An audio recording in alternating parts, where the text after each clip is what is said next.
안녕하세요. 김지훈의 훈훈한 주식 김지훈입니다. 네, 저는 김지훈의 훈훈한 주식 유튜브 채널을 운영하고 있고요. 실전 전업 트레이더입니다. 네, 트레이더인데 2차전지 공부는 굉장히 오래전부터 했고요. 2차전지 관련돼서 지금 책도 쓰고 있고, 그리고 2차전지 관련된 종목으로 수익 많이 냈었고, 지금도 장기 투자의 대부분은 2차전지에 투자하고 있습니다.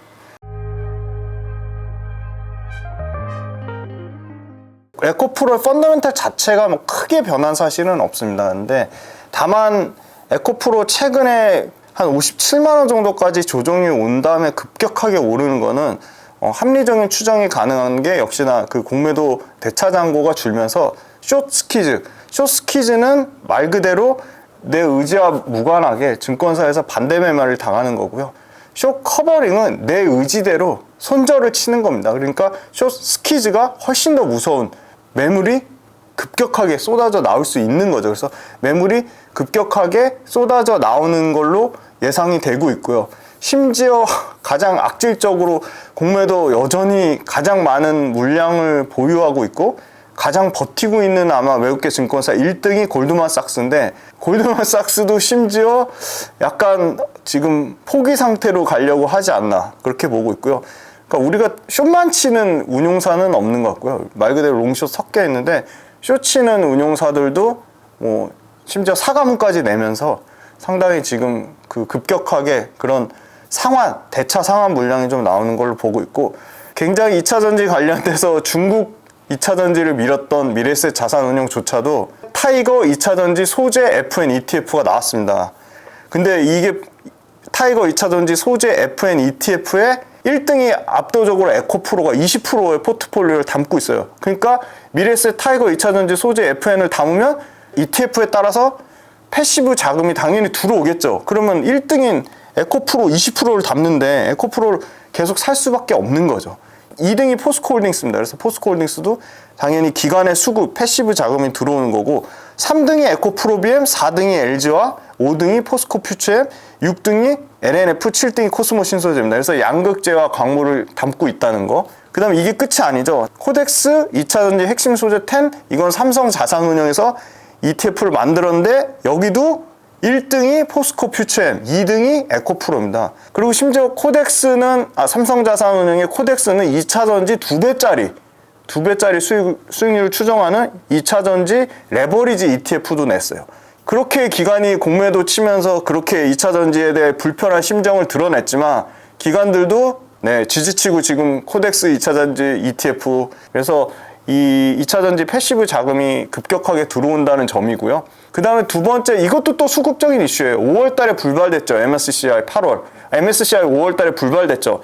8월 달에는 거의 뭐 80% 이상 유력하다고 보고 있어요. 지금 편입 후보군이 MSCI, 그러니까 EM, 그죠? 이머징 지수 기준으로 4가지가 지금 유력해요. 에코프로, 한화오션, JYP, 금양. 지금 요 4개 회사 다 견조하죠. 근데 뭐 압도적으로 편입 비중 가장 많을 거로 보이는 게 에코프로고요.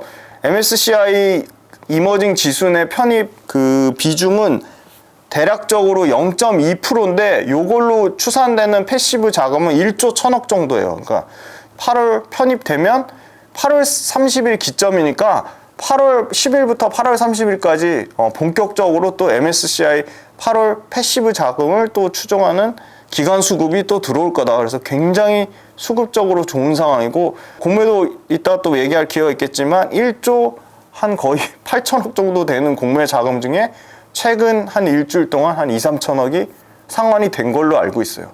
에코프로 BM은 상환했다, 또 일부 또 다른 운용사가 공매 쳤다, 막 왔다리 갔다리 하는데, 에코프로는 조금 에코프로 BM이랑은 상황은 다른 것 같아요. 에코프로는 지금은 공매를 치지 않고 상환하는데 더 주력을 하는 추산으로 보여서 에코프로 BM의 주가 움직임이랑은 크게 좀 차이가 있어 보이고, 에코프로 실적이 나왔죠. 뭐 컨센서스 하회라고 얘기하는데 그거는 기준점을 어디에 잡냐에 따라 다른 거고요. 일단 기본적으로 제일 중요한 게 전년 대비예요. 근데 어제 나온 실적이 너무 따끈따끈해서 이거 얘기할 수 있어서 너무 좋은데, 매출은 63.4% 늘었고요. 영업이익 갖고 얘기 많이 하는데 영업이익 2% 줄었어요. 2% 전년 대비. 그러니까 자기네들이 컨센서스를 뭐 높게 잡은 거지. 근데 에코프로 자체의 매출은 여전히 견조했다는 거고요. 그래서 실적을 어떤 기준점으로 잡냐인데, 에코프로의 이제 제일 중요한 거는 에코프로 BM, 그 다음에 수산화 리튬을 만드는 에코프로 이노베이션, 그 다음에 이제 상장하려고 하는 에코프로 머티리얼즈, 폐배터리 리사이클링 하는 에코프로 CNG, 그죠?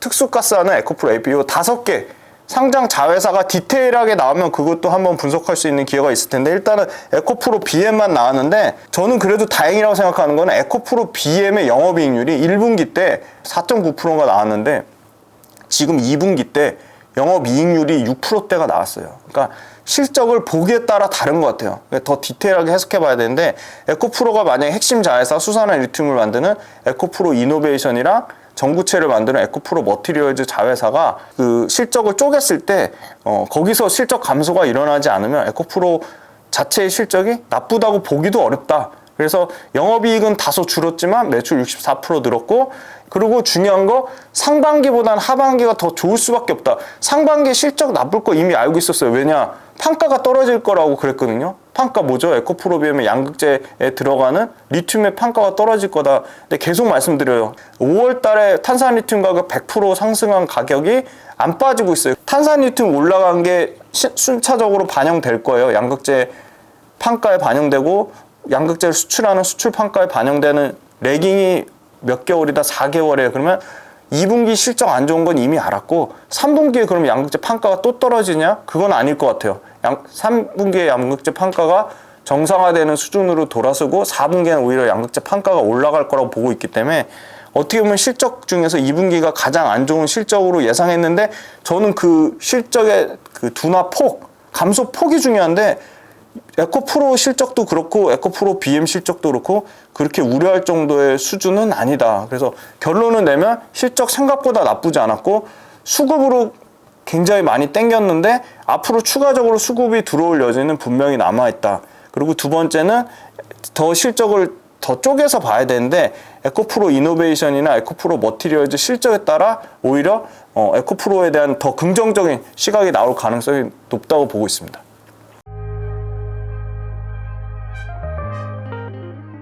공매도 때문에 에코프로 주가가 빠지거나 에코프로 BM이 빠지면 에코프로나 에코프로 BM의 본업이랑은 상관이 없는 거잖아요. 철저하게 수급적인 이슈잖아요. 그러니까 공매도 때문에 빠지는 건 오히려 기회인 거죠. 신규 투자자 입장에서는 좋은 기회인 거고, 이미 보유자의 입장에서는 그냥 숙명 같은 거죠. 근데 뭐 그게 본업이 펀더멘털에 영향을 미치는 건 아니고, 어찌됐건 공매도 관련돼서 물론 차입 기간에는 그게 없어요.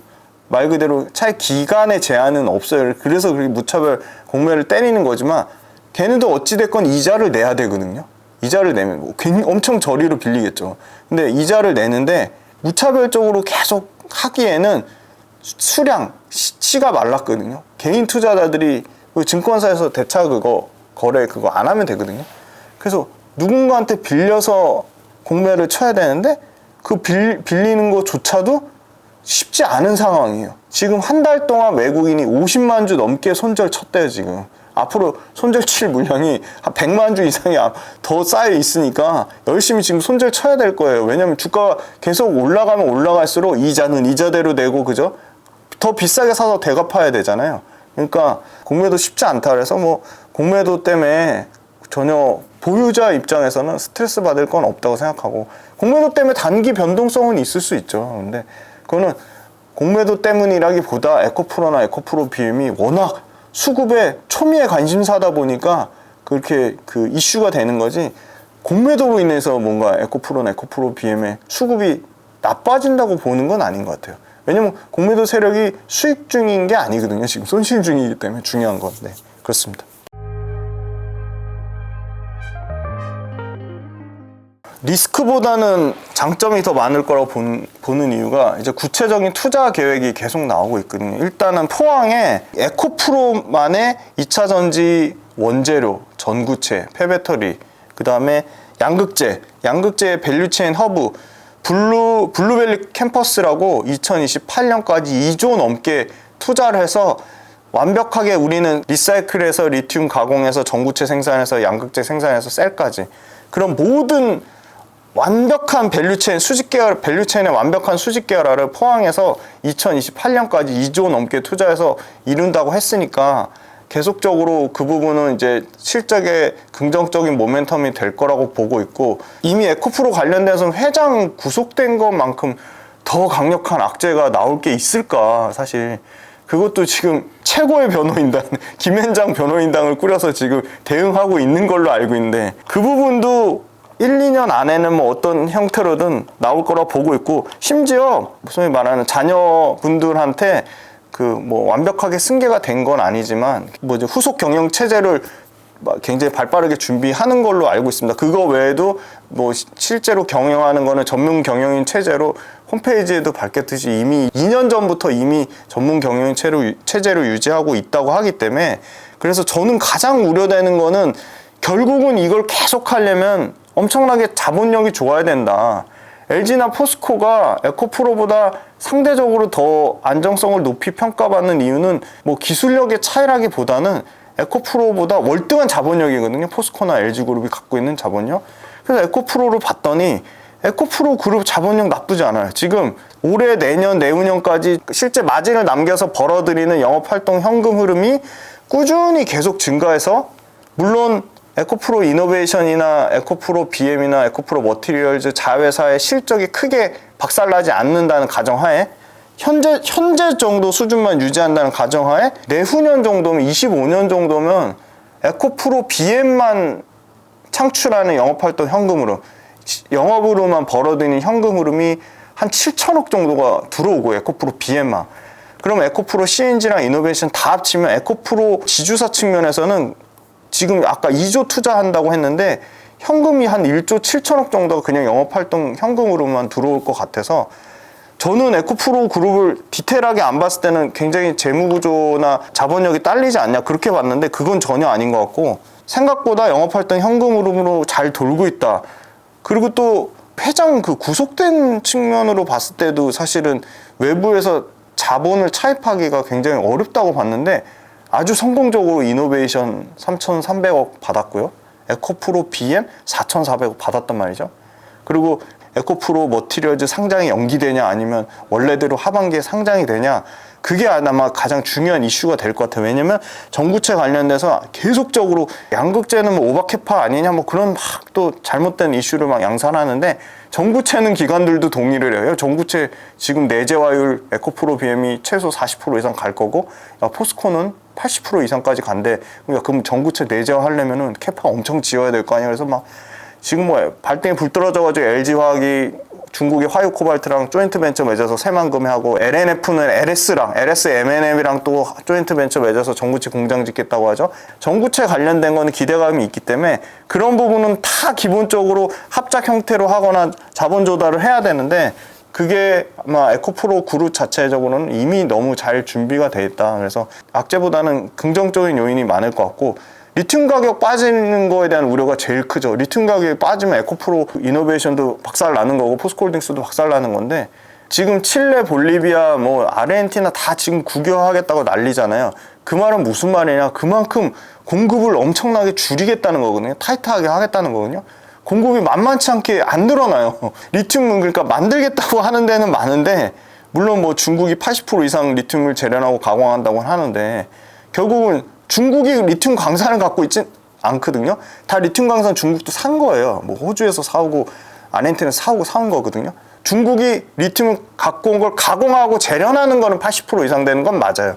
그래서 그 부분에 대해서는 조금 우려요인이 있고, 근데 다행인 거는 정부 차원에서 광물 자원 지도라고 해가지고 정부에서 광물이 어디가 제일 많이 나고 어디가 가장 협력이 잘 되고 그런 거를 민간이랑 같이 합작해서 정부 차원에서 밀어준다는 거고요. 그 다음에 광물이 많이 나는 나라를 3자 협의체를 형태로, 최근에 몽골이랑 3자 협의체를 맺었고요. 아마 이제 인도네시아나 그 아르헨티나랑도 그런 협의체를 맺어서 진행할 가능성이 매우 높아 보이고, 그리고 광물 관련돼서 어찌됐건 수요와 공급이 상당히 부족한 상황이기 때문에 리튬 가격이 그렇게 폭락 나오기는 상당히 어려울 거라 보고 있어요. 그래서 2026년 기준으로도 톤당 뭐 5천만 원 이상은 좀 유지하지 않을까 그렇게 보고 있거든요. 그래서 그 정도 가격을 유지하면 에코프로 이노베이션이든 포스코 홀딩스든 리튬 관련된 업체들이 실적이 그렇게 깨지진 않을 거고, 그래서 결론적으로 얘기하면 리튬 잘 준비하고 있고요. 그 다음에 실적의 증가폭이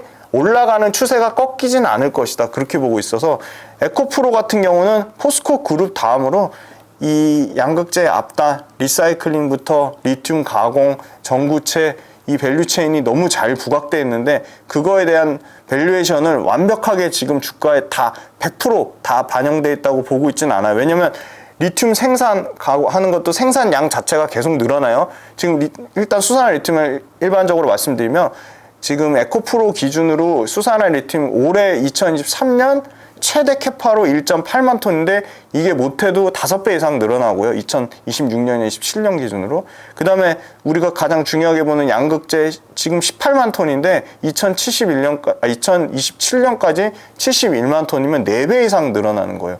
그 4배도 앞당기겠다는 거 아니에요. 지금 에코프로비움은 26년까지 71만 톤 달성하겠다고 했고요. 포스코도 최근에 62만 톤 그거 엄청 늘린 건데 원래 46만 톤이었어요. 근데 포스코 퓨처엠도 46만 톤에서 62만 톤, 2030년까지는 양극재 100만 톤 생산하겠다고 했거든요. 근데 에코프로비엠도 포스코 퓨처엠 발표하기 전에 우리도 2030년까지 100만 톤 하겠다고 했어요. 그러니까 어마어마한 양이거든요. 그래서 이거 관련돼서 캐펙스가 잘 순차적으로 진행이 되는지, 네, 그거를 좀 체크해 보시면 될 것 같습니다.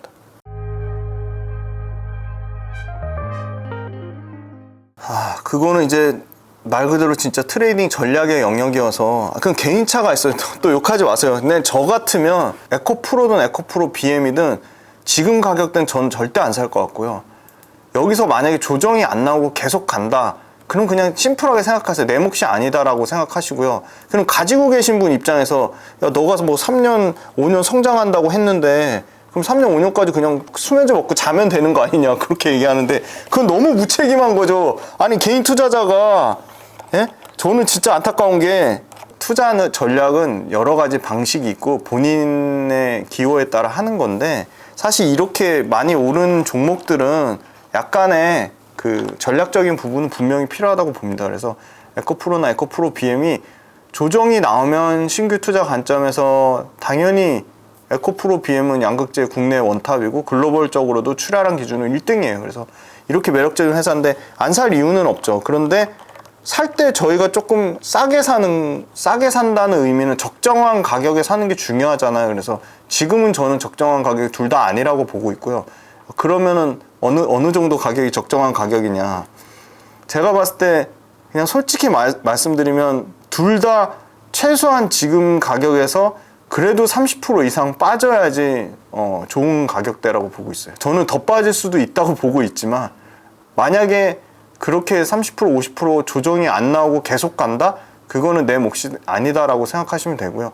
만약에 조정이 나오면 공격적으로 사야죠. 공격적으로 사는 게 맞고, 보통 다른 업종은 그냥 저는 이제 기계적으로 한 15% 20%가 넘는 기계적으로 손절을 칩니다. 근데 유일하게 30%까지 보는 게 2차전지 업종이에요. 그만큼 2차전지 업종이 타 업종 대비 월등하게 매력적이다. 2차전지 업종 자체가 뭐 약간 국뽕이라고 보셔도 뭐 상관없는데 그 정도로 월등히 매력적이라고 보고 있어서 가장 좀 손절을 가장 널널하게 잡은 거예요. 그래서 30% 정도가 돼도 손절을 안 쳐도 될 정도로 2차전지 갖고 계신 분들은 철저하게 보유 관점이고요. 그렇다고 더 사시는 건 아닌 것 같아요. 양극재가 가면 양극재만큼은 못 가더라도 실리콘 음극재나 CNT 도전재나 장비 업체가 분명히 갑니다. 그래서 양극재 업체 많이 가지고 있어서 수익 내신 분들은 그거 일단 부담이 되시잖아요. 그러니까 주식이 2차전지 뿐만이 아니고 내가 갖고 있는 마음의 크기만큼만 갖고 계시는 거예요. 이게 너무 많이 올라서 이거 언제든 떨어질 것 같은데 뭐 불안해서 잠도 못 자고 그러시면 그 비중을 줄여서 다른 업종으로 가시는 게 아니고요. 2차전지 밸류체인 내 양극재만큼 성장하는 업체들이 있습니다. 그게 실리콘 음극재가 될 수 있고 도전재가 될 수 있고 장비 중에 뭐 전극공정 장비가 될 수 있고, 그렇게 2차전지 내 다른 밸류체인 업체로 포트폴리오 분산하시는 거예요. 양극재 몰빵? 그거는 투자에서 성공할 확률이 저는 좀 낮다고 보고 있습니다. 그래서 결론적으로 말씀드리면 신규 관점에서는 최소한 조정이 충분히 나와야지 매수가 가능하다고 보고 있고, 보유하고 계신 분 입장에서는 굳이 팔 필요는 없는데 좀 전략적으로 내가 이미 수익률이 막 100% 넘어서 좀 그러면 그 중에 일부 정리해서 다른 밸류체인으로 포트폴리오 분산을 하면 훨씬 더 좀 안정적으로 끌고 갈 수 있다고 보고 있고, 나는 뭐 다 필요 없고 무조건 그래도 양극재 그냥 뭐 몰빵해서 3년 5년 계속 볼 거야, 그럼 그냥 본인이 원하는 대로 그렇게 그냥 끌고 가시면 됩니다. 예, 근데 확률이 떨어질 수 있다, 네, 그렇게 말씀드리겠습니다.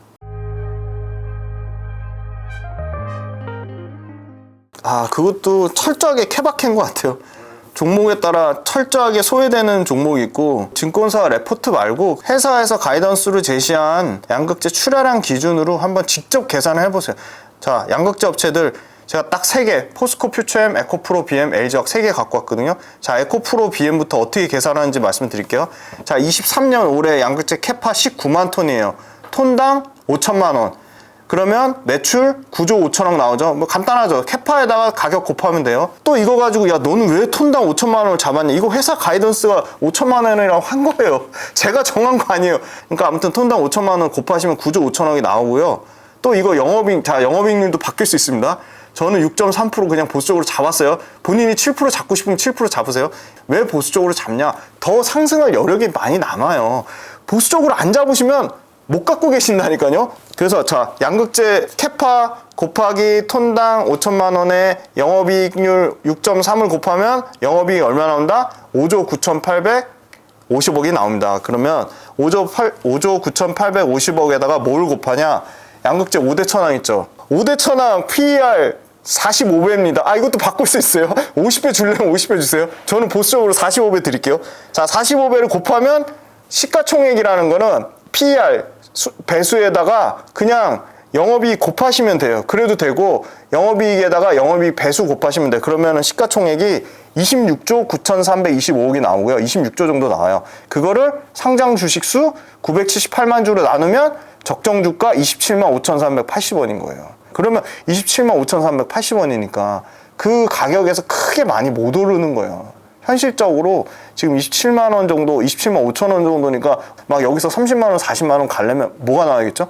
캐펙스 증가가 나거나 이익률이 월등히 좋아지거나 해야 되는 거예요. 그러니까 현실적으로 추론해 볼 수 있죠. 근데 저는 앞으로의 미래 가치는 긍정적으로 봐요. 왜 그러냐? 이익률을 조금 높게 잡았고요. 이익률이 더 좋아질 거라고. 왜냐? 아까 말씀드린 차세대 양극재가 나오면 이익률이 좋아집니다. 단결정 양극재, 망간리치, 그 다음에 미드니켈, 그 다음에 하이망간. 네, 맞습니다. 하이망간. 요게 이익률이 좀 더 좋을 거라 보거든요. 그래서 자, 7.5% 잡고 톤당 떨어질 수 있습니다. 그래서 저는 5천만 원이라 그냥 아주 보수적으로 잡고 영업이익률 7.5% 잡았고요. 그래서 27년을 계산해 봤더니 톤당 5천만 원 기준 캐파 71만 톤 기준으로 적정 주가 54만 5천 원이 나옵니다. 그러니까 지금 가격에서 2배 가까운 상승 여력이 있는 거죠. 그러니까 27년까지 땡겨서 갖고 갈만 해요. 왜냐면 순수하게 뭐 그 애널리스트 리포트의 뭐 가격을 어떻게 책정했든 말든 상관없이 회사 가이던스로만 간다 치면 54만 원까지는 상승 여력이 있구나, 합리적으로 충분히 추론해 볼 수 있고요. 그 다음에 포스코 퓨처엠. 제가 포스코 퓨처엠을 좋아하는 이유는 포스코 퓨처엠만 유일하게 음극재를 양산합니다. 음극재에 대한 가치가 너무 지금 저평가돼 있죠. 근데 음극재 왜 중요하죠? 음극재가 있어야지만 충방전이 빨라진다니까요. 이 충방전 엄청 앞으로 계속 중요해질 거예요. 충방전 좋아지려면 실리콘 음극재 미친 듯이 써야 되고요. 음극재가 엄청 중요해질 거예요. 그리고 양극재에서 지금 우리나라 대단한 게 LNF 에코프로비움 양극재 에너지 밀도를 97%, 98%까지 하이니켈 비중을 올려놨잖아요. 더 못 올린다니까요. 그러면 실리콘 음극재나 음극재, 차세대 음극재 써가지고 에너지 밀도를 올려야 될 거 아니에요. 더 올려야 될 거 아니에요. 전기차 핵심 뭐다? 주행거리다. 주행거리는 뭐다? 에너지 밀도다. 에너지 밀도 어떻게 올리냐? 양극재로 목에 찼다니까요. 그래서 실리콘 음극재 써야 됩니다. 그래서 포스코 퓨처엠 볼게요. 그러면 포스코 퓨처엠 27년에 61만 톤 잡고 톤당 5천만 원 잡고 영업이익률 7.75% 잡았어요. 그리고 PER 20배 잡았어요. 그러면 얼마까지 나오냐? 61만 원까지 나와요. 심지어 포스코 퓨처엠도 2배 가까이 상승 여력이 남아있다. 에코프로비엠하고 포스코 퓨처엠만 그런 게 아니라 엄청 무거운 LG화학 볼게요. LG화학은 저는 더 높게 잡았어요. 영업이익률. 왜냐? LG화학은 지금 현재도 8% 나오니까 저는 9.8% 영업이익률 잡았거든요. LG화학은 27년에 캐파가 48만 톤밖에 안 돼요. 근데 이거 엄청 보수적으로 잡은 거죠. 왜냐? LG화학은 지금 증설계획 발표된 게 없어요, 지금. 그래서 저는 이거 50만 톤 이상 충분히 증설될 수 있다고 보고 있고요. 왜 그렇죠? 돈 안 되는 석유화학 사업부 구조조정 열심히 하고 있잖아요. 지금 자본 재배치하고 있잖아요. 그거 돈 땡겨다가 첨단 소재 키워주겠다고 밀어주겠다고 신학철 부회장님이 적극적으로 언론에서 얘기했어요. 그래서 양극재, LG화학의 양극재 캐파는 얼마든지 늘어날 수 있다. LNF만 완성차에 단독 납품이 가능할까요?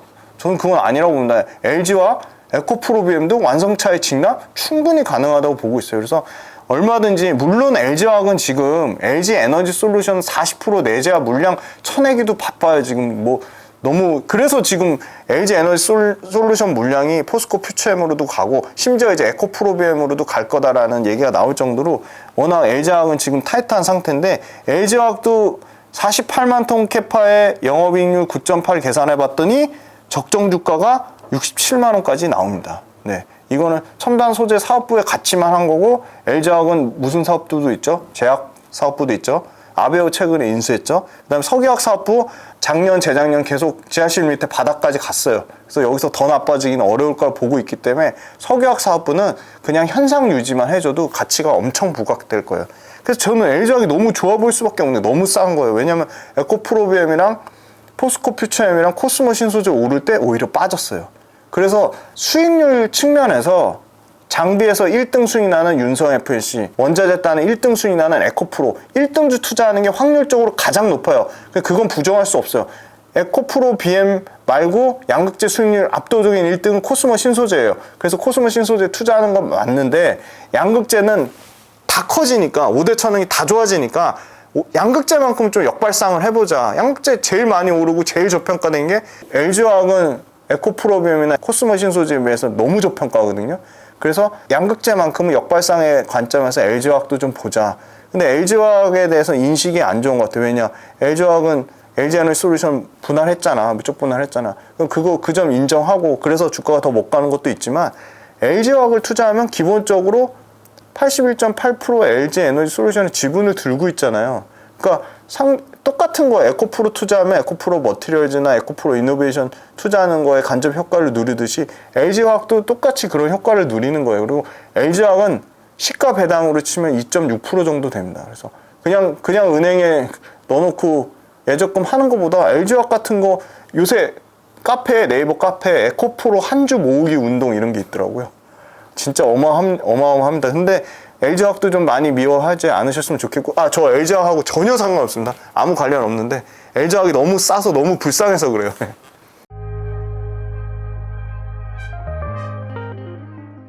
에코프로 머티리얼즈는 양극재가 되기 위한 중간 물질이라고 보시면 돼요. 그러니까 전구체에다가 수산화 리튬을 얹히면 양극재가 되는 거거든요.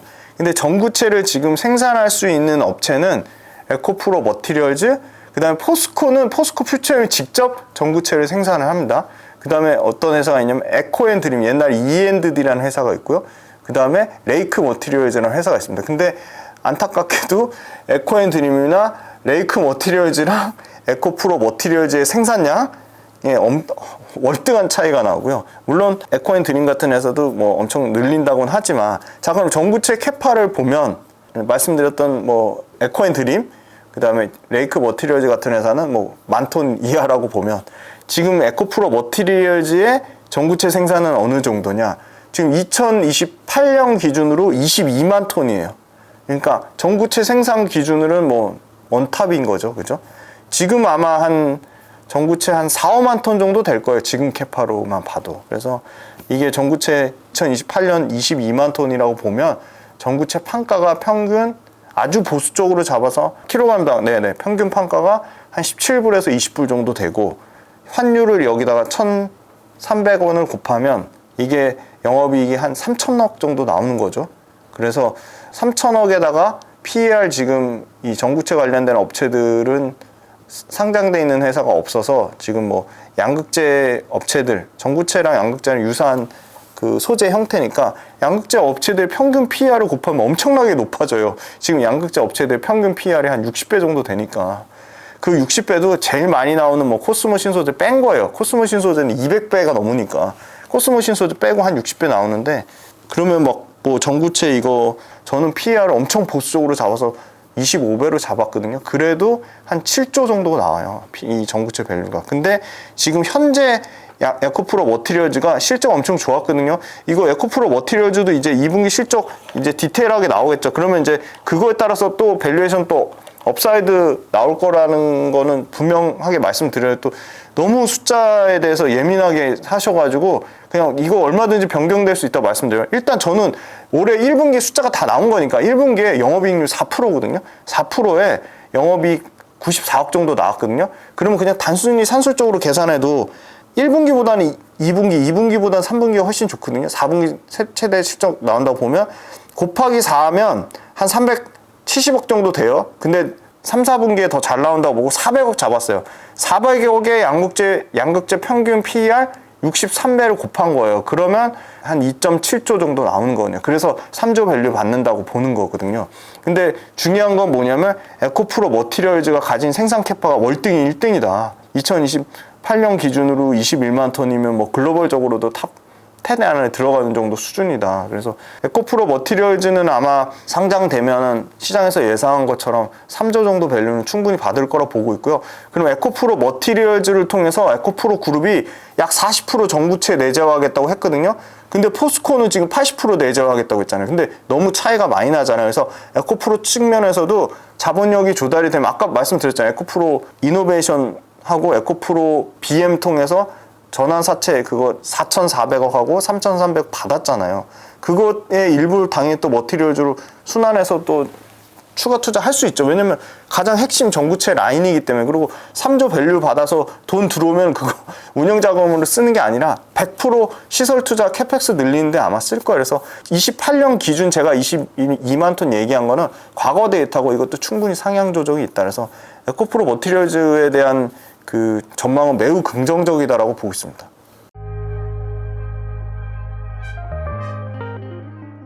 사실 이명박 정부 때 자원외교 잘한 걸로 아는데 후속 정부에서 그거를 못하게 문정부에서 막아가지고 그거 왜 막았는지 모르겠는데 아무튼 그래서 권오준 회장님 뭐 불명예 퇴진까지 당하고 포스코에서 그나마 그 아르헨티나 그 염호 하나 지켜서 겨우겨우 지금 저희가 버틴 거거든요.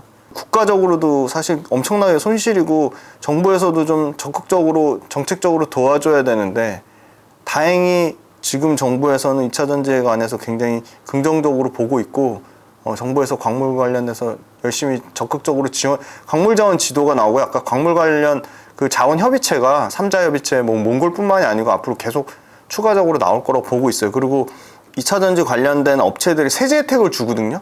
셀 소재만 해당되는 게 아니라 광물 업체도 세제 혜택을 줄 거라고 보고 있는데 중요한 건 이것도 광물도 철저하게 자본력이다. 그래서 사실 리튬자 붙은 회사들의 자본력, 기술력은 좋다 할지언정 이걸 계속 투자하고 할 정도로 그게 쉬울까? 그건 좀 어려울 거라고 보고 있고요. 리튬 관련된 회사 그냥 전반적으로 왜 좋을까 보냐면 국내 배터리 셀 3사 있잖아요.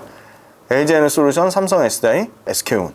캐나다, 칠레, 미국에서 주로 광산 사서 지분 협약 맺어가지고 중장기로 공급받는데 북미에서 필요한 캐파가 북미에서 2026년 기준으로 512기가와트시에요. 이거 그냥 수치를 한번 대략적으로 한번 기억을 해두세요. 그럼 리튬이 얼마 필요하냐? 40만 톤 필요해요. 512기가와트 기준 40만 톤이에요.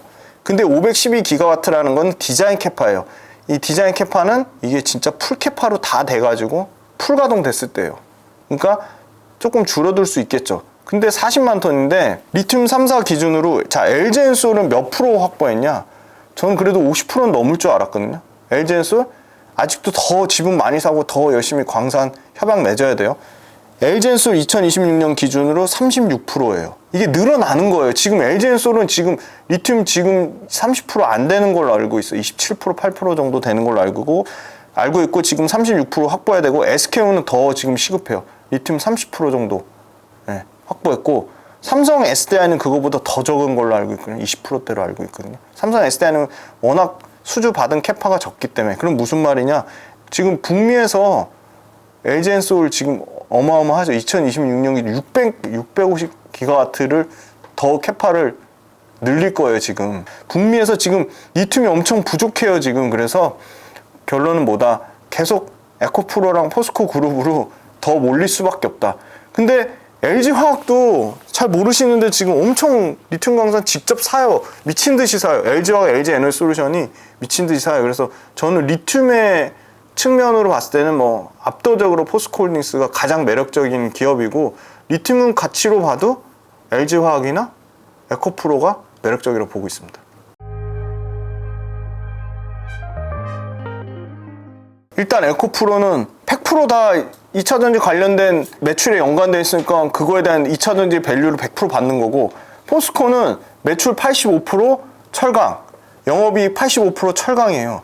포스코는 그냥 딱 철강의 밸류만 받고 있다. 뭐 양극재 그 업체인 포스코 퓨처엠의 지분도 갖고 있고, 폐배터리 리사이클링 하는 포스코 HY 클린메탈의 지분도 갖고 있고, 그리고 포스코 인터내셔널 니켈 광산 막 인도네시아에서 막 사오잖아요. 포스코 인터내셔널 지분 가치 정도 수준밖에 못 받는 거예요. 왜냐면 포스코는 가장 돈 많이 버는 게 철강이니까, 철강의 업황이 나쁘면 포스코홀딩스는 전혀 그거에 대한 2차 전지에 대한 가치를 못 받았는데, 계속 이제 2030년까지 2차 전지 매출로만 40조 넘게 하겠다고 하잖아요. 그래서 2차 전지에 대한 가치를 이제 막 뒤늦게 부각시키려고 하는 거고요. 사실은 제일 중요한 그 수산화 리튬의 매출도 아직 안 나오는 건 팩트거든요. 2025년 상반기부터 나오니까, 물론 광석 리튬이 이제 상업 생산 들어와가지고 하반기부터 양산하는데, 실제 매출 나오는 거는 내년 말이나 2025년 상반기를 예상하니까 매출이 안 찍히니까 그에 대한 밸류에이션을 덜 받는 거고, 철강 업황이 계속 안 좋았거든요. 작년에도 안 좋았고 재작년에도 안 좋았고, 거기다 흰남노까지 겪어가지고 아주 뭐 난리도 아니었잖아요. 그래서 뭐 영업 손실을 흰남노 때문에 3천억씩 분기에 찍었는데 그걸 다 극복했잖아요. 어마어마하게 극복을 해가지고 드디어 포스코홀딩스도 분기에 이제 영업이익 1조 대 찍으려고 하고 있거든요. 그래서 2분기 실적이 엄청 중요해요. 그럼 여기서 철강 가격이 엄청 더 빠져있냐? 그렇게는 안 봐요. 왜냐면 철강은 뭐가 많이 쓰이죠? 건설에 많이 쓰이죠. 또 뭐에 쓰이죠? 차, 조선. 그러니까 전방산업이 여기서 더 나빠지긴 어렵다고 해서 조선 막 반등 나오죠. 철강이 이제 반등 나올 건데, 그러면 철강이 그러면 앞으로 비중이 포스코가 2차전지 소재 그냥 말로만 하고 비중 안 늘리고 철강 계속 85% 가져가냐? 그건 아니에요. 아까 말씀드렸듯이 2030년까지 전체 매출의 45에서 60%까지를 2차전지 소재단으로 키우겠다고 했거든요. 공격적으로. 그리고 포스코홀딩스가 유일하게 그래도 국내에서 아르헨티나 염호 갖고 있고, 광산도 가장 많이 갖고 있고, 자본력도 가장 탄탄하고, LG그룹이랑 뭐 원탑 다룰 정도로 가장 탄탄하고 해서 포스코홀딩스도 안 오른 건 아니에요. 지금 에코프로가 한 800% 정도 올랐거든요. 그러니까 너무 그거에 대해 상대적인 수익률이 격차가 커서 그렇지. 근데 저는 포스코홀딩스가 앞으로 엄청나게 좋아질 거라고 봅니다. 예. 그래서 에코프로랑 상대적인 밸류에이션의 격차도 급격하게 줄어들 거고, 포스코홀딩스가 IR도 잘 안 하거든요. 근데 포스코홀딩스가 이제는 공격적으로 포스코 IR TV 유튜브 채널도 만들어서 막 광고도 하고요. 전문적으로 IR 하시는 분도 증권사에서 스카우트해서 IR 팀도 공격적으로 하고, 그 회장님, 최정 회장님이 그 약간 뭐 정권이랑 뭐 그런 정치적인 이슈도 있어서 조금 힘든 상황이긴 하지만 그래도 꿋꿋이 버티셔가지고 지금 계속 지금 공격적으로 지금 하겠다고 하잖아요. 그래서 이게 규모가 어마어마합니다. 그리고 포스코홀딩스가 가진 리튬의 가치는 실제 수산화 리튬도 광산에서, 리튬 광산에서 나오는 것보다 이 염호에서 하는 게 더 부가가치가 더 크다고 하거든요. 그래서 이게 아마 마진율이, 에비타 마진율이 웃긴 게 1등 업체 앨범알하고 2등 업체 SQM, 앨범알하고 SQM이 우리 요번 분기에 마진 좀 빠졌어. 너무 화나네. 이랬는데 그 마진이 57%예요. 영업 마진이. 얘네가 SQM이나 앨범알이 57% 받는데 포스코홀딩스가 57% 영업 마진 못 받을 이유가 없죠. 그래서 포스코홀딩스가 엄청 보수적으로 잡았는데 영업 마진 한 45% 잡더라고요. 그러면 포스코홀딩스가 지금 당장 25년에 수산화 리튬 2조 정도 지금 매출 예상하거든요. 그럼 2조 매출 나오는데 영업이 1조 찍히는 거예요, 그냥. 그래서 아마 이거 2차전지 수산화 리튬으로만 지금 뭐 30조 정도 매출하겠다고 했으니까, 그러면 뭐 영업이익 여기서 한 10조에서 12조 찍으면 어마어마한 거죠, 그냥. 그러면 네. 지금 가격에선 못해도 그냥 보수적으로 잡아도 원래 두세 배는 가야 정상 아닌가 보고 있습니다.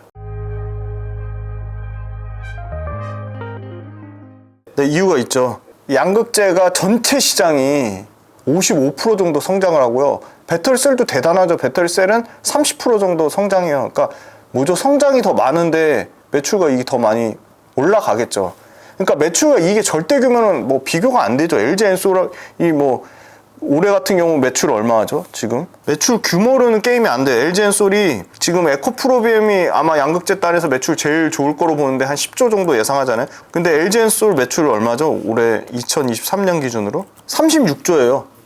4배 차이 나요. 그러니까 워낙 볼륨 사이즈가 큰 건 맞는데 성장률로 봤을 때는 비교가 안 되는 거죠. 그래서 실적 추정치를 제가 이제 셀 기준으로 보니까 LG엔솔, 삼성 SDI, SK이노베이션의 평균 매출 성장률은 20%가 안 돼요. 물론 SK이노베이션이 석유화학 사업부 때문에 그런 측면은 있지만 LG엔솔이 압도적으로 성장률이 좋아요. 매출 연평균 35% 성장하고 대단해요. LG엔솔은 계속 추정치가 올라가요.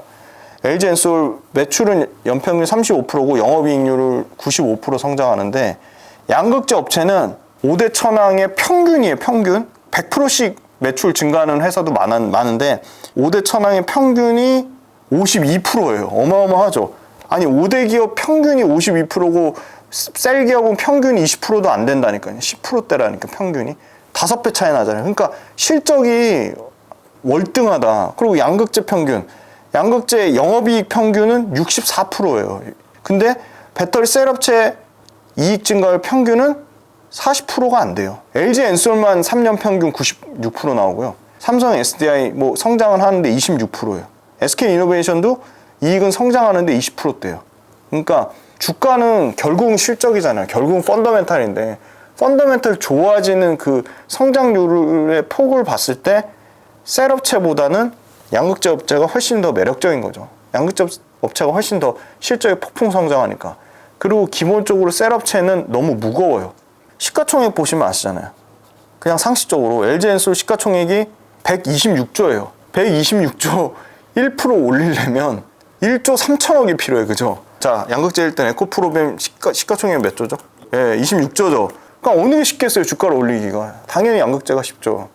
그리고 LG에너지솔루션하고 에코프로비엠 다 1등이잖아요. 수급의 차이가 있죠. 양극재는 기관들이 똘똘 뭉친 정말 강력한 팬덤이 형성돼 있죠. 근데 셀은 기관들이 좋아해요. 기관들 엄청나게 욕먹잖아요. 그러니까 기관들은 열심히 사는데 개인들이 안 사주니까 안 오르죠. 지금 2차 전지는요, 극명하게 개인들 산 종목들이 훨씬 수익률이 압도적으로 좋아요.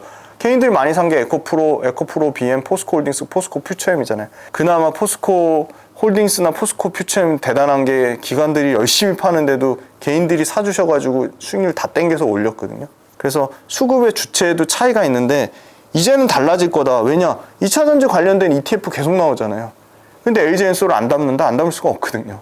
아, 주가 변동 이거 되게 중요한데요. 최고점 대비 현재 주가 하락률이 기본적으로 양극재 업체는 30%가 훨씬 뛰어넘고요. 배터리 셀 업체는 굉장히 안정적이에요. LG엔솔은 고점도 낮긴 하지만 고점 대비 최저점까지 하락률 자체도 10%대예요. 15%예요. 최고점 대비. 그러니까 그만큼 주가가 많이 안 움직여서 재미가 없는 거죠. 근데 2차 전지 시장이 메모리 반도체 시장을 2년 내에 뛰어넘죠. 근데 배터리는 전기차에만 쓰이는 게 아니라니까요. 엄청나게 많은 분야에 써요. 전기 선박, 전기 트럭, 전기 버스, 심지어 도심항공 모빌리티 들어보셨죠? UAM. 거기도 배터리가 쓰여요. 전기 관련된 모빌리티는 다 배터리를 쓸 거예요. 전기차 시장이 커지면 LG엔솔이나 포스코홀딩스가 앞으로 장기적으로는 행복회로를 돌려보면 LG엔솔이 삼성전자를 뒤집는 날이 오지 않을까? 그렇게 보면 LG엔솔은 굉장히 장기적인 메리트가 있다고 보고 있는데 나는 엄청 보수적인 투자자다. 그런 분들의 성향에 맞는 것 같아요.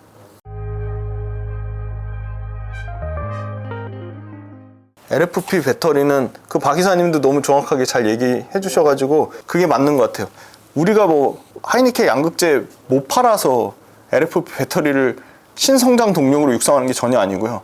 LFP 배터리를 완성차 업체들이 야 우리가 5% 10% 중국보다 더 비싸게라도 너네한테 받고 싶어.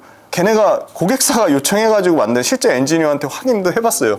중국은 우리를 엄청 견제하는데 우리는 우리 본연의 거 하고 미래에 대한 계획만으로도 너무 바빠서 중국이 뭐 미국에서 승인받든 말든 안중에도 없어요. 사실 관심도 없어요. 우리나라 엔지니어들은, 우리나라 연구개발 하시는 분들은. 중국만 그렇게 생쇼하고 난리치는 거고 우리는 일단 경쟁 상대로 생각하지도 않는다. 그게 첫 번째고, 그 다음에 중국 관련돼서 LFP가 중국이 BYD랑 CATL LFP만 하는 게 아니에요. 하이니켄 양극재 같이 하는데 LFP가 상대적으로 부각을 받는 거고, LFP 관련돼서 중요한 게 완성차 업체들이 LFP를 많이 써줘야 되는데 지금 유럽의 LFP 침투율이라고 하거든요. 신차 기준이요. 3%가 안 돼요. 지금 2.9%고요. 미국은 조금 늘어났지만 그래도 9.7%예요. 그러니까 LFP가 생각만큼 폭풍적으로 늘어나는 건 아니에요. 그래서 완성차종으로 봤더니 테슬라만 LFP 채택률이 70%가 넘고요.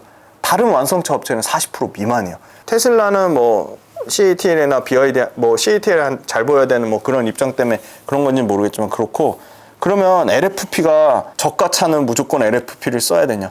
아니 그게 아니잖아요. 지금 LFP 너무나 훌륭한 대체제, 아까 말씀하신 미드니켈, 망간리치, 단결정 양극재 지금 막 쏟아져 나오고 있잖아요.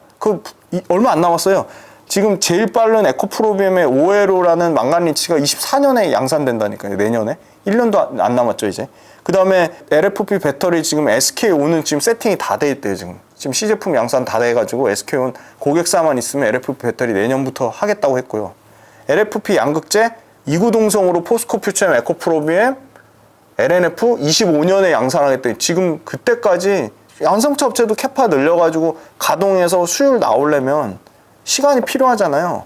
그러니까 심지어 그 중국산 LFP도 차세대 양극재로 교체될 확률이 매우 높고, LFP조차도 글로벌 완성차 업체들의 요청에 의해서 국내 업체들로 상당 부분 대체될 가능성이 있고, LFP가 가장 큰 메리트는 하이니켄 양극재보다 싸다는 거였는데 NCM 9반방 기준으로는 하이니켄 양극재가 오히려 더 싸고요. NCM 811 기준으로는 LFP가 한 10에서 12% 정도 더 싸대요.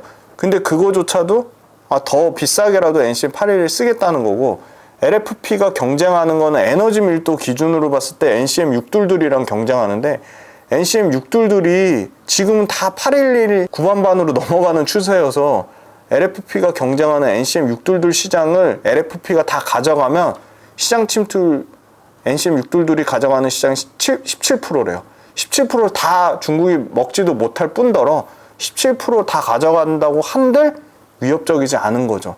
그리고 구조적으로 양극재 업체가 이 얘기를 한 게 아니라 LFP의 가장 중요한 핵심 원자재는 PPA라고 정제인산인데, 정제인산을 글로벌로 3위권 만드는 캐나다의 생산 업체가 그 정제인산 26년부터 쇼티지 날 거다. 그러니까 그 말은 무슨 말이냐? 정제인산을 전기차용에 100% 쓸 수 있는 게 아니고 세제나 제약이나 여러 가지 전방 산업에 쓰고 나머지 10에서 15%를 전기차용으로 쓰는데, 그게 공급이 부족해서, 수요 공급이 부족해서 가격이 떨어질 수가 없는 거죠. 그럼 정제인산 가격이 올라가면 LFP의 유일한 강점이라고 할 수 있는 가격 싼 거조차도 LFP의 원가가 비싸지니까 싸질 수가 없는 거죠. 그래서 그런 맹점도 갖고 있는 거고, 그래서 LFP가 폭발적으로 늘어나기는 어려울 것 같고, 국내 업체들이 이미 잘 준비해서 하고 있으니까 그거는 전혀 큰 위험 요인은 아니다라고 보고 있습니다.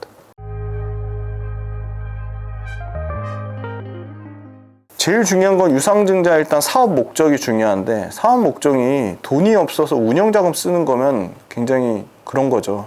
어찌됐건 유상증자 자체는 무조건 주식수가 늘어나는 거니까 주가를 희석시키는 건 맞아요. 근데 유상증자를 통해서 지금 2차전지 대부분의 업체들은 지금 캐펙스 증설하는 거 난리잖아요. 그러니까 캐펙스 증설을 통한 매출과 이익의 확대를 목적으로 유상증자를 하는 거기 때문에 유상증자 자체만으로 부정적으로 보는 건 좀 아닌 것 같고, 그 유상증자의 목적이 제일 중요한데 그게 캐펙스 투자면 그거는 긍정적으로 봐도 된다. 그리고 유상증자 조건 관련돼서 이제 전환사채를 발행하면 확정금리하고 가격이 중요한데, 전환사채 가격이 중요한데, 심지어 에코프로비엠은 그 전환사채 발행할 때 현재 가격에서 10% 할증된 가격에, 이동채 회전 구속 그 이슈 나왔을 때도 10% 할증 가격 안 깎았어요. 10% 할증 나온 가격으로 했고요. 아주 따끈따끈한 최근 LG화학, 이건 전환사채는 아니고 교환사채예요. 자, 교환사채는 너무 중요한데 주주가치 희석이 안 돼요. 신주 발행하는 게 아니에요. 유상증자 하는 게 아니에요. 그러니까 전환사채랑은 완전 근본적으로 다른 거예요. 뭐냐면 그냥 간단하게 야, LG화학에 갖고 있는 LG엔솔 지분 똑 떼서 그냥 파는 거예요. 해외 기관이나 국내 기관한테 파는 거거든요. 2조 6천 어마어마한 교환사채를 발행했는데 그 교환 대상이 LG에너지솔루션 주식이거든요. 근데 LG에너지솔루션 주식이 앞으로 주주가치가 올라갈 거라고 보고 그걸 비싸게 판 거잖아요.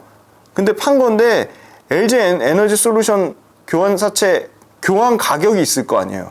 68만 원대예요. 68만 원대. 그리고 과거에 에코프로가 교환사채 발행했거든요. 에코프로 BM 주식 가지고 교환사채 발행해가지고 사가는 쪽은 뭐죠? 에코프로 BM의 주식 가치가 올라갈 거라고 보고 교환사채를 발행한 거예요.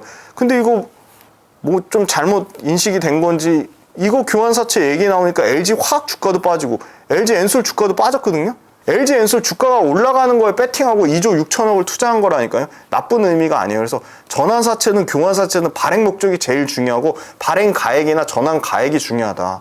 에코프로빔 할증해서 전환 가액 올렸고요. LG화학은 지금 가격에서 심지어 유증이나 전환사채도 아닌 교환사채로 발행된 거니까 그 목적성이 제일 중요하고 어찌됐건 운영자금이 아니라 시설투자 목적으로 캐펙스 확대해서 매출과 이익을 계속 늘리기 위한 거는 너무 부정적이라 볼 건 아니다. 그래서 그런 교환사채나 전환사채 이슈 때문에 오히려 주가가 빠지면 저는 그건 또 새로운 단기적으로 투자 기회가 될 수 있다 보고 있습니다.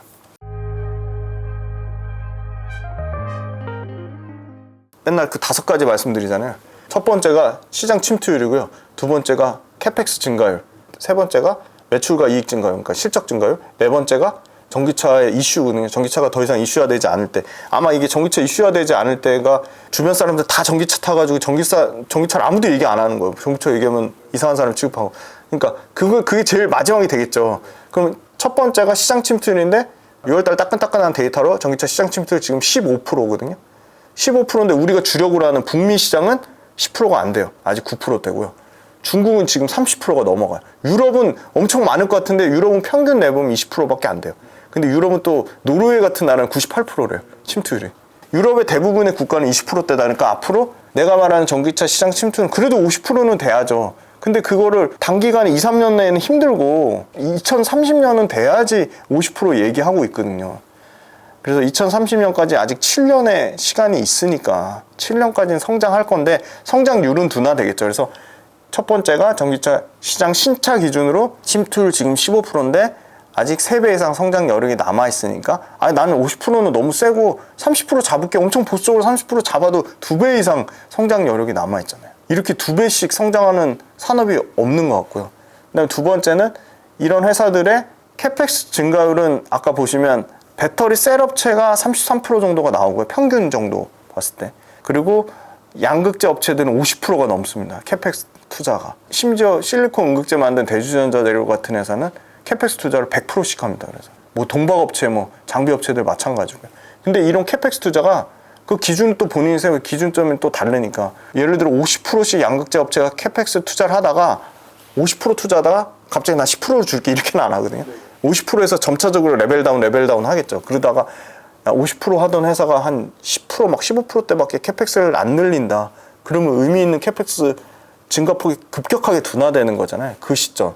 그 다음에 세 번째가 양극재 업체들 매출과 이익이 50%씩 성장하는데 이 매출과 이익이 50%씩 성장을 못하는 거예요. 뭐 오히려 역성장을 하거나 매출과 이익이 뭐 10% 정도밖에 성장을 못하면 그것도 그만큼 전기차 시장이 포화된다고 보니까 그런 거고. 그럼 이 세 가지 중에 어느 게 가장 빨리 만족하냐? 아마 캐펙스 증가가 둔화되는 시점이 가장 빠르지 않을까. 근데 그 캐펙스 증가도 제가 봤을 때는 향후 3년은 끄떡없지 않을까. 2026년까지는 계속 쇼티지 현황이니까 계속 캐펙스를 늘려야 될 걸 보고 있어서 전기차 관련돼서는 요 4가지 중에 최소한 2가지 이상은 만족하자. 근데 지금은 하나도 만족하지 못하는 상황이다. 그래서 어떻게 보면 초입 단계는 지나서 성장의 기울기를 막 가파르게 올리려고 하는 그 딱 구간에 있다라고 말씀드리겠습니다. 100%로 치면 저는 아직 한 20% 정도 왔다? 국뽕이 차오를 만큼 너무나 강력한 폭풍 성장하는 산업이 됐고요. 앞으로도 그 더 폭풍 성장하는 산업이 될 거라는 거는 믿어 의심치 않습니다. 그리고 2차 전지만큼 매일매일 이렇게 새로운 이슈를 업데이트 하실 수 있고, 이렇게 2차 전지 관련돼서 심지어 얘기 안 하시던 분들이 막 뒷북 치시면서 얘기하시는 분들도 많이 생기고, 그만큼 시장에 관심이 많다는 건 어떤 의미냐, 주식은 미인대의 성격을 띱니다. 남이 보기에도 예쁜 주식이 앞으로 더 올라갈 확률이 매우 높습니다. 계속 말씀드리잖아요. 그 회사가 돈도 잘 벌어야 돼요. 그 회사에 대한 사람들의 기대값도 커야 돼요. 근데 2차 전지는 둘 다 좋아요. 사람들의 기대값도 높고 돈도 잘 벌어요. 근데 돈도 계속 잘 벌어요. 사람들의 기대값도 여기서 떨어지진 않을 것 같아요. 사실 주가가 크게 빠질 이유는 없어요. 반도체는 제가 캐스천 마크 하는 이유가 기관들의 기대값은 좋은데 개인들의 기대값은 좋진 않아요. 근데 실적도 변동성이 큰 거죠. 왔다 갔다 해요. 실적도 확실하게 계속 좋아진다는 보장이 없어요, 사실. 물론 뭐 AI 반도체 막 얘기 많이 하시는데 AI 반도체가 차지하는 비중이 앞으로는 엄청 늘어나겠지만 아직은 적기 때문에 숫자가 2차 전지가 더 확실하다고 보고 있고, 엔터는 왜 좋죠? 사람들이 기대값 낮았는데 기대값 이제 올라오는데 숫자도 엄청 찍히잖아요. 실적도 엄청 좋아지잖아요. 그래서 엔터 회사들이 신고가 가는 거예요.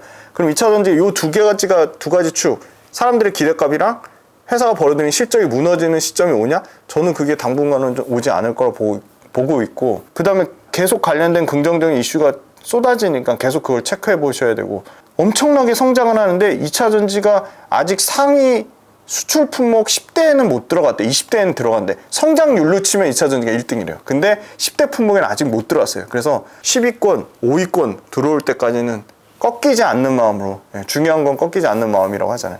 꺾이지 않는 마음으로 투자하시고, 그리고 양극재 아닌 다른 업체도 보셔야 된다니까. 투자 안 하셔도 다른 업체들의 밸류체인이 어떻게 형성되고, 어디 완성차 업체에 납품하고, 매출처가 어떻게 다변화되고, 판가는 어떻게 되고, 2차 전지 생태계를 전반적으로 계속 공부를 하셔야 된다. 그리고 세 번째는 긍정적인 마인드로 투자를 하셔야 된다.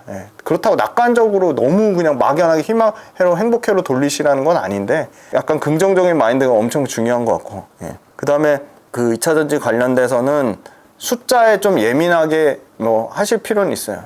너무 막 하루하루까지는 아니더라도 숫자가 계속 업데이트 되니까, 저는 숫자에 진심이니까 숫자 계속 업데이트 해드리니까 숫자를 꼼꼼히 체크를 해보시고, 그 다음에 잘못된 여러 가지 뭐 이슈나 이런 것들 있잖아요. 그런 거에 너무 흔들리지 마시고, 다섯 번째는 하루하루 가격에 너무 일희일비 안 하셨으면 좋겠습니다. 그리고 결론은 투자로 수익을 내려면 본인이 생각한 전략, 투자 전략이나 매매 전략이 엄청 중요한데, 적정 목표가가 도달했으면 거기서 더 가는 건 내 몫이 아니다라는 생각, 일정 부분 수익 실현도 하시면서 좀 이렇게 유동적으로, 유연하게, 사고의 유연성이 가장 중요합니다. 그래서 좀 매매 전략도 좀 유연하게 하시고 너무 꽂혀서 매매하지 않으셨으면 좋겠습니다. 그리고 그 2차 전지 관련돼서 아무튼 앞으로 계속 업데이트 해드릴 거니까 많은 관심 가져주시고요. 이쪽 생태계에 계신 분들 너무나 존경하고 너무 감사합니다. 네.